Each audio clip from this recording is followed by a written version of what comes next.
Gungrave is my favorite anime ever. Oh yeah, I'm ready whenever you are, big guy. Skip episode 1 because it's just basically an advertisement for the game, and what you get is a nice mafia series mixed with some freaky deaky science. I love it. The game and the anime are able to combine and set up this amazing narrative where conversations and events glossed over in the game are fully dramatized. Don't let the anime fool you. The series as a whole is heavily focused on its sci-fi elements rather than the mafia stuff, but thankfully, since this is the first game in the series, the scope is more narrow, so everything sort of fits into that mafia universe that's established. So yeah, this is cool and all, but is the game itself worth your time? Nah, not really. I'm sad to say it, but at its best, Gungrave is aggressively mediocre. The only real intriguing parts are locked in its presentation. You can see where some care was put in, but sadly, it only makes the parts where there wasn't any care put in all the more obvious. So when you boot up the game, alright. Getting past the cheap looking menu, let's just say you're going to want to go to game config first and turn rapid on. This is just so you don't have to mash square over and over again to shoot. Better to save your button and just hold it for your shots. To start off with, I'm a fan of how this game looks. This cel shaded style is dope and it makes areas of the game look real pretty with the deep colors being all easy on the eyes. Only going from the story provided in the game, we can see that we are in some deep shit. This girl Mika is out here on the run and DoorDashes some guns to us. Dr. T over here gives us the skinny and tells us not to push ourselves. What we're in for is a revenge plot where we are taking down the syndicate, more specifically, Harry McDowell. The controls are pretty simple, you can only really move, dive, and shoot. We got a lock-on button that doesn't really work all that well. It seems like the range is iffy and there's no real way of switching targets. Thankfully, if you're only looking to view the credits, this is a pretty easy game unless you play on kick-ass difficulty, which just increases enemy damage output to absurd degrees. There's a very situational and basically useless melee attack that comes with the heavy-ass coffin on your back. The environments in this game are at their best when you begin firing away and tearing everything around you down. The first level does a really good job at showing off what this game looks like at its best. Holding down the shoot button while standing still switches Grave into this cool gunslinging mode that rapid fires at everything in the direction that you're facing. The animation is sick, but it's gonna get old real fast. Mostly, you're gonna want to use this when you've got the upper hand in a room and just swing around like a sentry gun until everyone's gone. Watching the environment get torn apart is just so satisfying. That beat number counts how many objects, including enemies, you shot as a combo. As long as you're shooting something, the number will rise. If you hit nothing for a while, it drops your combo. The more beats the better, since these fill up the gauge to use your demolition shot. Oh my god. This is your screen clearing attack, which makes you invincible and helps out in a pinch. Your health works like Halo, where you get an overshield that recharges if you don't take damage for a while. The red health bar goes down when enemies hit you without you having your overshield, and there's no healing that. Grave himself is a pretty heavy character, and the game tries to sell you on it with mixed results. Movement is pretty slow in general, so you're going to want to focus on firing back harder than your enemies instead of trying to dodge bullets. You can click the left stick to go into a slight jog while firing, which is essential if you're going for a high score run. It doesn't look like that much of a speed difference, but when you want to keep the beat combo going for those absurd requirements for a max rank, you're going to need it. You can also break into a run, which leaves you unable to fire back at enemies, so it's best to just use these to get to the next areas faster. I love how every time the coffin on your back makes contact with other surfaces, there's these sparks and some metal grazing noises to remind you just how heavy all this shit is. The sound design in the game, while being loud as hell and poorly balanced on default settings, does an excellent job of selling the impact on screen.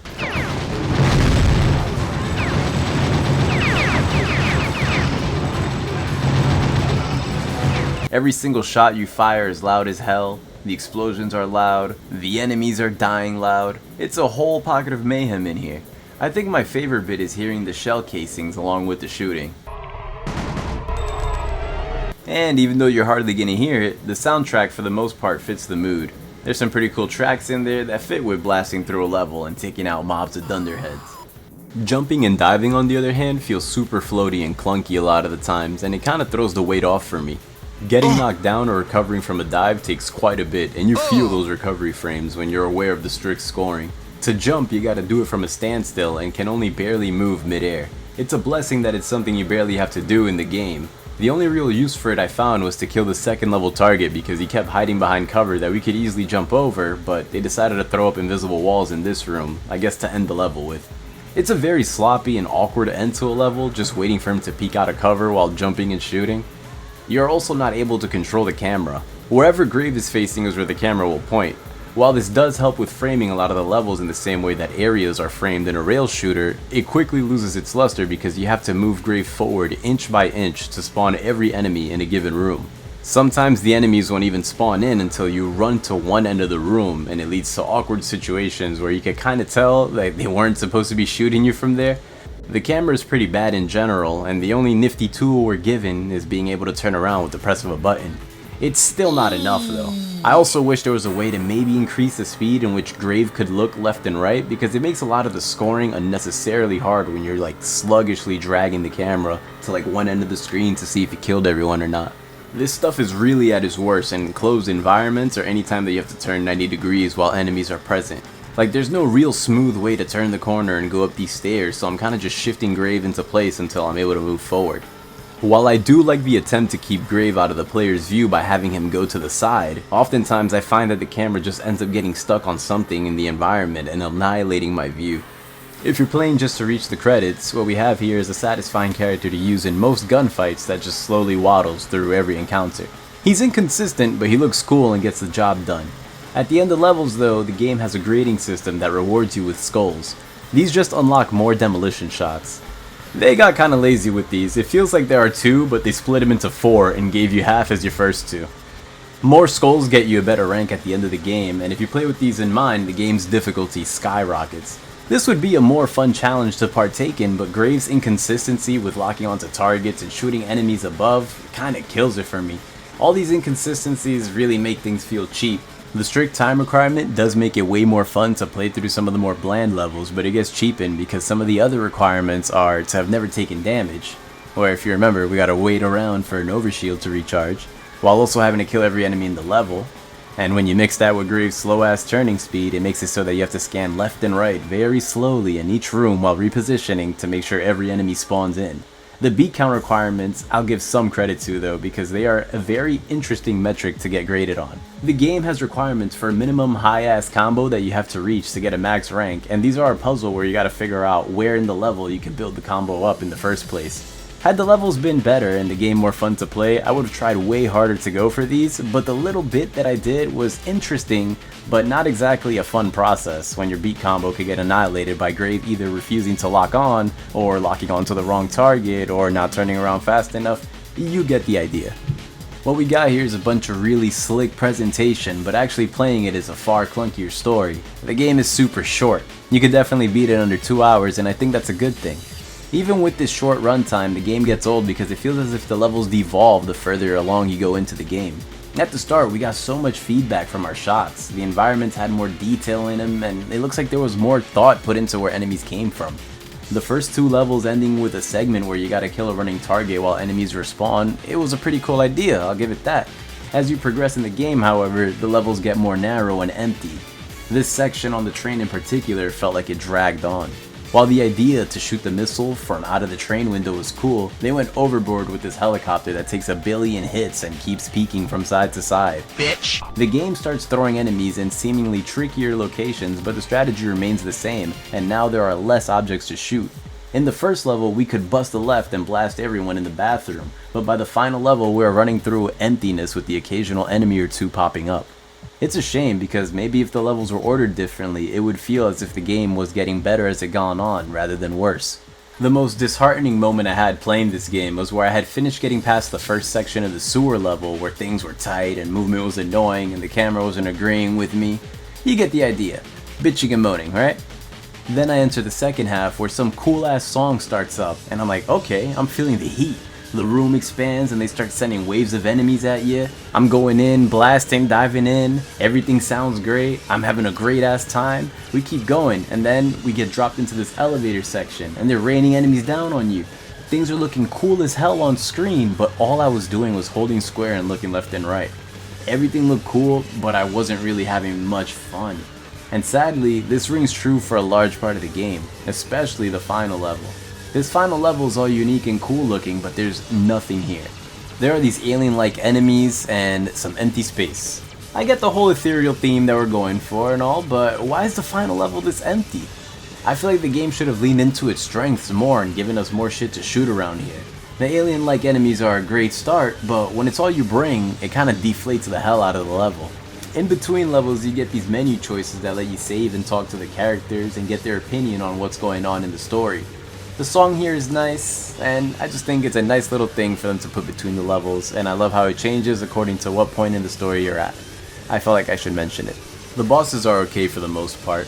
Nothing here really stands out, and the strategy is always going to be to keep blasting and diving out the way.